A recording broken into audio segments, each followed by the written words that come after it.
Kedua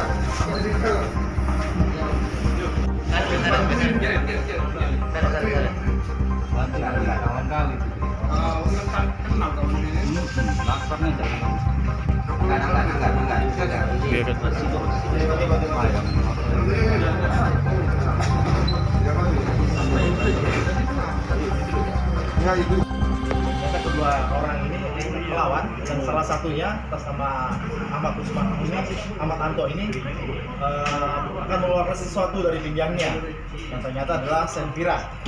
Senpira ini yang digunakan juga pada saat melakukan kejahatan pada saat hari Sabtu kemarin, sehingga anggota terpaksa melakukan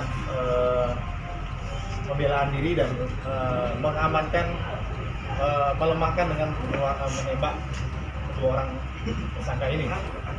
Kemudian padanya juga ditemukan handphone milik korban.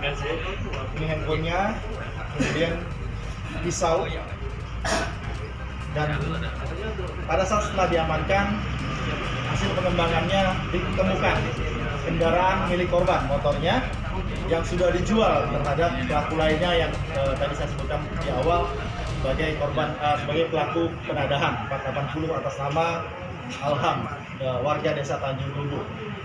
Dua orang ini dari Palembang datang ke daerah Teluk Gelam bertujuan memang untuk melakukan tindakan pidana, melakukan curas. Dan pada saat sampai di TKI di tempat di Teluk Gelam tersebut, lewatlah korban dengan mengendarai motor dan embung karena subuh-subuh korban mungkin akan mengambil barang atau berjualan.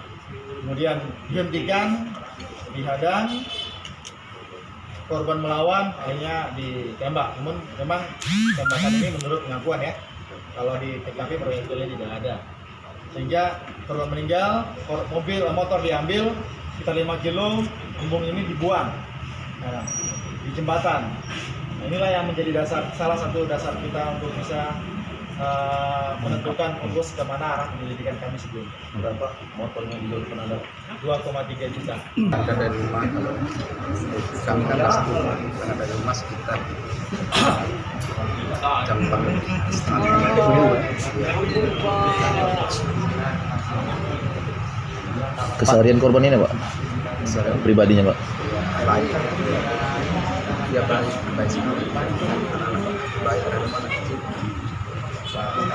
Pak, setelah tertangkap ini Pak, setelah tertangkap para pelaku gimana? Ya saya serahkan ke polisi. Ya terus nanti lagi. Pak, apa yang ingin disampaikan kepada Polres Oki, Pak? Mungkin ada yang ingin Bapak sampaikan kepada Polres Oki dan ya, saya ucapkan terima kasih sekali lagi kepada Polres Oki yang sudah bekerja sungguh-sungguh, kerja keras dalam waktu singkat sudah tertangkap para harapannya Pak kepada pelaku yang sudah ditangkap Pak, gimana Pak? Market bagaimana Pak? Ya dihukum sesuai dengan hukum Seadil-adilnya. seadil-adilnya. korban ini meninggalkan anak istri? Meninggalkan anak 1 umur 9 tahun.